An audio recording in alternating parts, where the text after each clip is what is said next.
मित्रांनो, म्हणतात नारी कभी हारती नहीं उसे हराया जाता है। लोग क्या कहेंगे ये कह के उसे बचपन से ही डराया जाता है। नमस्कार मित्रांनो, माझे नाव सारा अलका संजय लोणारे, इयत्ता तिसरीची विद्यार्थिनी तुमच्या समोर एक स्पीच सादर करत आहे, ज्याचे नाव आहे सावित्रीबाई फुले। आज आपण शाळेत जातो, good morning sir, good morning madam म्हणतो, पण सावित्रीबाई फुले नावाची स्त्री या महाराष्ट्रात जन्मलीच नसती तर आपण गुड मॉर्निंग मॅडम म्हटलंच नसतं, कारण शाळेत शिक्षिकाच नसती।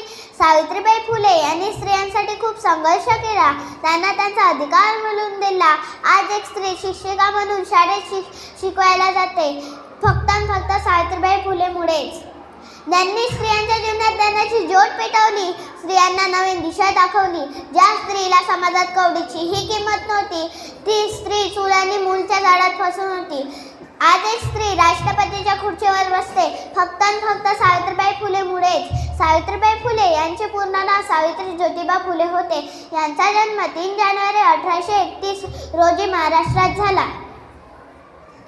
यांचा विवाह ज्योतिबा फुले यांच्याशी झाला। सावित्रीबाई फुले यांना शिक्षणाची खूप आवड होती, त्या रोज पुस्तकाची पाने चाळायची। आपल्याला का वाचता येत नाही म्हणून ती रोज ज्योतिबांना विचारायची। सावित्रीबाईंची शिक्षणाची आवड पाहून